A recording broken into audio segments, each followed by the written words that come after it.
അപ്പൊ ഞങ്ങൾ ഇന്ന് വന്നിരിക്കുന്നത് റോക്കറ്റ് മിഠായിലാണ് കേട്ടോ. അപ്പൊ നമുക്കിതൊന്ന് ഓപ്പൺ ചെയ്ത് നോക്കിയാലോ? അപ്പൊ നമുക്ക് ആദ്യം അമ്പാടറെ റോക്കറ്റ് മിഠായി ഓപ്പൺ ചെയ്ത് നോക്കാം കേട്ടോ. പൊടിയായിട്ടല്ലേ? ഓക്കെ, എന്താ അതിന്റെ ഉള്ളിൽ നോക്കിയേ? സ്റ്റിക്കർ ഉണ്ട്. നമുക്ക് ഫസ്റ്റ് സ്റ്റിക്കർ കിട്ടിയിട്ടുണ്ട് കേട്ടോ. അതെന്താ? ഇതാ ഒരു ടോയും കൂടിയും കിട്ടിയിട്ടുണ്ട് കേട്ടോ. പിന്നെ മിഠായി ഉണ്ട്. അപ്പൊ നമുക്ക് സ്റ്റിക്കർ എന്താണെന്ന് നോക്കാം. ഇതാ ഒരു കരടിക്കുട്ടിയുടെ സ്റ്റിക്കർ ആണ് കേട്ടോ. നമുക്ക് അമ്പാടിക്കുട്ടന്റെ കയ്യിൽ ഇവിടെ അങ്ങനെ ഒട്ടിക്കാം അല്ലേ? അമ്പാടിക്കുട്ടന്റെ കയ്യിൽ ഒട്ടിക്കാനുള്ള സ്റ്റിക്കർ കിട്ടിയിട്ടുണ്ട്. പിന്നെ നമുക്ക് ഇത് എന്താന്ന് നോക്കാം. ഇതൊരു പ്ലാനറ്റ് ബോൾ ആണ് കേട്ടോ. വേണ്ടോ? ഇതെങ്ങനെയാണ് ക്രിയേറ്റ് ചെയ്യാന്ന് ഇതിൽ കറക്റ്റ് ആയിട്ട് കൊടുത്തിട്ടുണ്ട്. ഒരു 3 കളറുള്ള സംഭവങ്ങളും കൂടി കൊടുത്തിട്ടുണ്ട് കേട്ടോ. ഇത് നമുക്ക് ഈ സാധനം നോക്കിയിട്ട് നമുക്ക് ക്രിയേറ്റ് ചെയ്യാം. ഇതാണ്ടോ ഈ സാധനങ്ങൾ കൊടുത്തിട്ടുണ്ട് കേട്ടോ.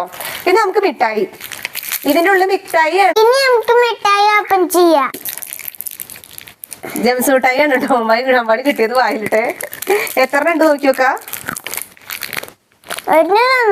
ഒരെണ്ണം അവൻ കഴിച്ചു. ഇപ്പൊ ഇതാ നമുക്ക് ഇത്രയും മിഠായി ഇട്ടിട്ടുണ്ട് കേട്ടോ. നല്ല ടേസ്റ്റ് ഉണ്ടോ? ടേസ്റ്റ് ഉണ്ട്. അപ്പൊ നമുക്ക് ഇത്രയും സാധനങ്ങളാണ് ഈ ഒരു റോക്കറ്റ് മിഠായിന്റെ ഉള്ളിൽ നിന്ന് കിട്ടിയത് കേട്ടോ. അപ്പൊ വീഡിയോ ഇഷ്ടപ്പെട്ടാ ലൈക്ക് ചെയ്യണം. Thank you.